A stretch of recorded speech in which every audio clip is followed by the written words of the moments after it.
आज बांझ कहला रही हूँ तो तेरे लड़के की वजह से कहला रही हूँ। वो जिए मरे उससे हमें कोई लेना देना नहीं है। और मुझे औरत बिस्तर पे चाहिए चाहे महीना ही क्यों ना आया हो। माँ अपनी योनि को चीर के एक बच्चे को बाहर निकालती है।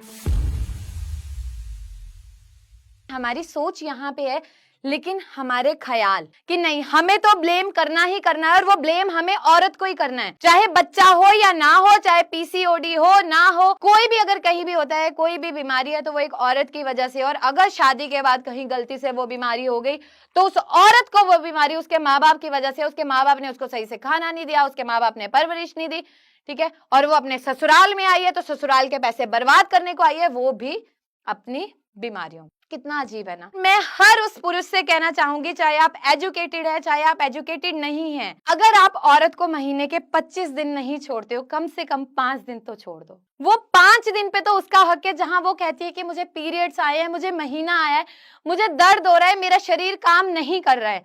उस 5 दिन में एक प्यारा सा सवाल पूछ लो, तू ठीक है, तुझे दर्द तो नहीं हो रहा, तुझे गर्म पानी की बोतल दे दो, तू सिकाई कर ले। नहीं, हम कभी भी ये चीज नहीं करते हैं। क्यों? क्योंकि तो हमें अपनी नीड पूरी करनी है। वो जिए मरे उससे हमें कोई लेना देना नहीं है, क्योंकि हमें अपनी जरूरत दिख रही है। और मुझे औरत बिस्तर पे चाहिए चाहे महीना ही क्यों ना आया हो। इस समय हमारे देश में लगभग 15% कपल ऐसे हैं जिनको, महिलाओं को ड्यूरिंग पीरियड्स भी सेक्स के लिए या फिजिकल इंटीमेट के लिए उन्हें फोर्स किया जाता है, जिसकी वजह से उनके शरीर में इतनी सारी कॉम्प्लिकेशन आती है। सर्विसाइटिस होना स्टार्ट हो जाता है, वेजाइनल इन्फेक्शन होना स्टार्ट हो जाता है, डिस्चार्ज होता है, इतनी कॉम्प्लिकेशन आती हैं कि वो महीने के 25 दिन भी उसका दर्द जो है वो फेस करती हैं, लेकिन वो कहती नहीं है। और वही बात आपकी आ गई कि एक वक्त के बाद उन महिलाओं में लॉस ऑफ लिविडो, जो उनकी डिजायर है वो खत्म होना शुरू हो जाती है और वो मुर्दे की तरह पड़ी रहती है। वो कहती है कि आपकी जरूरत पूरी हो रही है, ठीक है आप कर लीजिए, मेरा क्या है। क्या कभी सोचा कि एक औरत को मॉरल सपोर्ट की भी जरूरत है? क्या कभी सोचा एक औरत को इमोशनल सपोर्ट की भी जरूरत है? नहीं, हमने कभी भी नहीं सोचा। एक औरत जब माँ बनती है ना, वो 9 महीने ना आपको सिर्फ खुशियां देती है, वो कभी शिकायत नहीं करती। उसकी बॉडी में इतने सारे चेंजेस होते हैं क्योंकि एक बच्चा बन रहा है। आप सोचिए कि आपको हल्का सा कट लग जाए ना तो आपको कितना दर्द होता है, कितनी तकलीफ होती है। कहीं ज्यादा लंबा कट लग जाए तो हम स्टिचेस लगाते हैं। तो सोचिए कि एक माँ अपनी योनि को चीर के एक बच्चे को बाहर निकालती है। और ऐसा भी नहीं है कि वो योनि आपको भगवान ने वो सारे आपके शरीर में उतनी ताकत दी है, लेकिन एक माँ 9 महीने रख के अपनी योनि से एक नया जीवन दान दे रही है। एक माँ अपने पेट को फाड़ के जीवन दान दे रही है बिना ये शिकायत के कि बच्चा उसके गोद में है, तो वो सारे दुख दर्द भूल जाती है।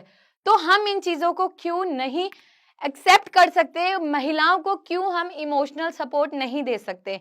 और एक चीज मैं कहना चाहूंगी, याद रखना, अगर महिला में दिक्कत है ना तो उसे डाइवोर्स के लिए धमकियां दी जाती है कि तुझे डाइवोर्स दे देंगे क्योंकि तेरी गलती है।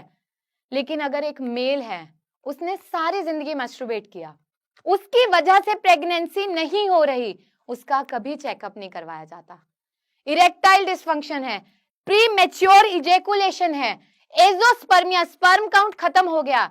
और हमारे देश में इसी चीज के चलते चलते सालों दर सालों महिलाओं का इलाज करवाया जाता है कि उनमें ही दिक्कत है, और एंड में पता चलता है दिक्कत मेल में है क्योंकि उनका कभी चेकअप ही नहीं करवाया जाता। तो क्या कभी औरत ने वहां पे कहा कि मैं तुझे छोड़ दूंगी? या औरत ने अपनी सास को कहा कि मैं आज बांझ कहला रही हूं तो तेरे लड़के की वजह से कहला रही हूं? क्या कभी बोला? नहीं बोला ना, तो तुम उसे कैसे बांझ बोल सकते हो? इन चीजों को सोचिए। एक औरत जो है ना वो इमोशनल सपोर्ट मांगती है। पता है एक औरत की जो लाइफ है ना वो बहुत डिफिकल्ट होती है। तो एक औरत के लिए उसका इमोशनल सपोर्ट, उसके लिए एक मॉरल सपोर्ट बहुत ज़्यादा ज़रूरी है, ताकि वो मेंटली फिट रहे। जब वो मेंटली फिट रहेगी तो आप उसको सारी बीमारियों से बहुत जल्दी ठीक होता देख सकते हैं।